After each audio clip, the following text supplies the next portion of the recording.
This is Richard Clarke with the Ramana Maharshi Commentary Podcast. I'm reviewing and commenting on Sri Ramana Maharshi's book, 40 Verses on Reality, or Sat Darshanam. Today is verse 39. Ramana's words: Bondage and liberation exist so long as thoughts of bondage and liberation exist.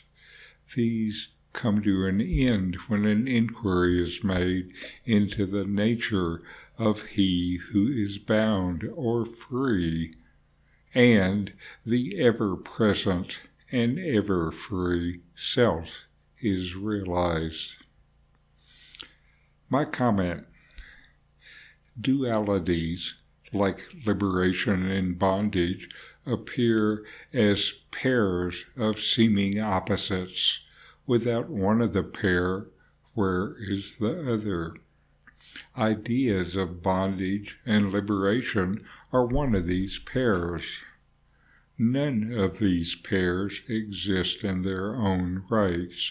They all depend on the light of consciousness for their apparent existence. They further depend on the mind for the idea of opposition, one in opposition to the other.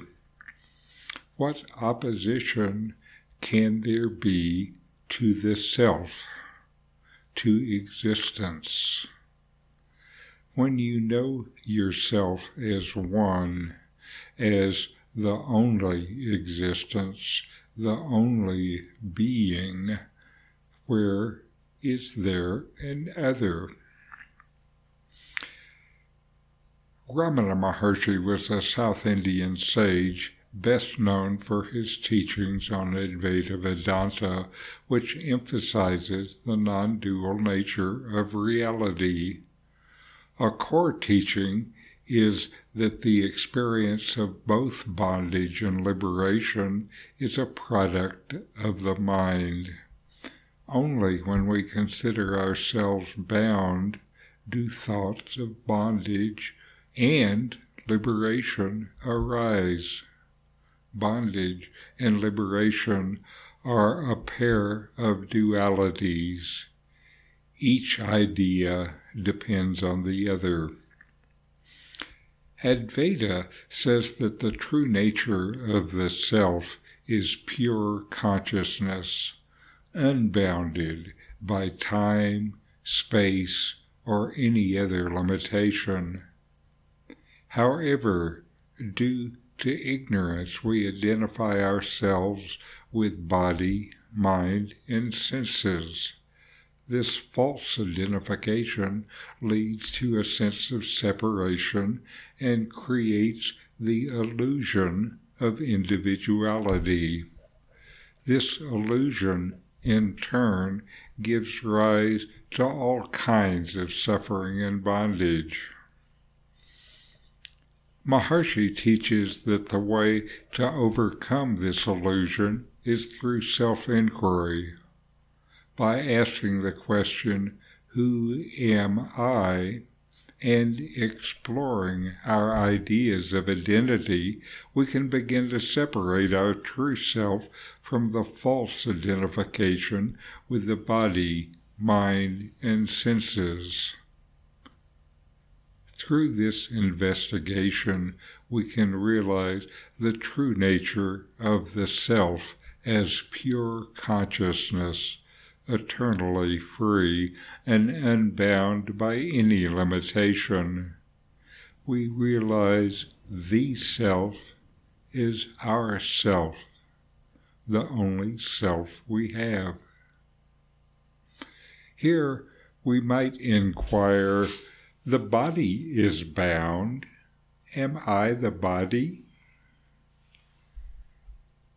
When we realize our true nature as the self, the experience of bondage and liberation comes to an end. They are both ideas, and our true nature is beyond any idea. The self is eternally free and unbound by any limitation.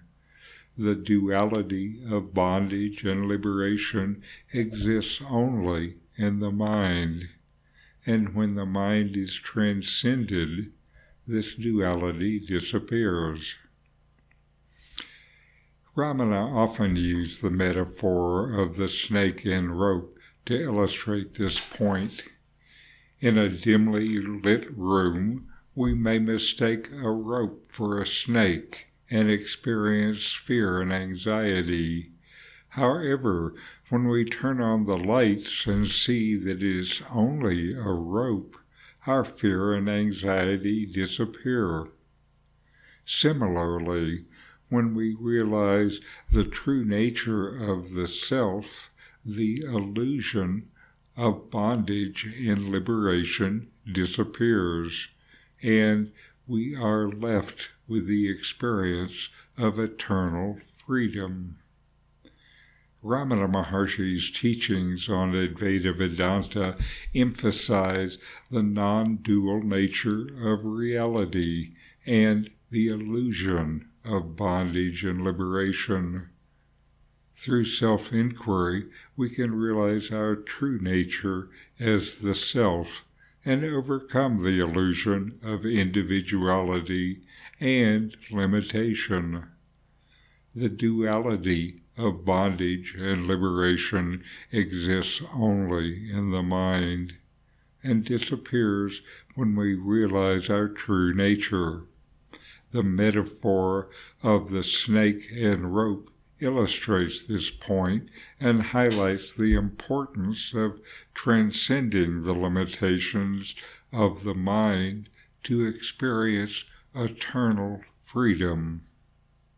So, inquire, know yourself, and be always free and at peace. Thanks for watching. If you enjoyed this Ramana Maharshi video, subscribe, like, and send me a comment.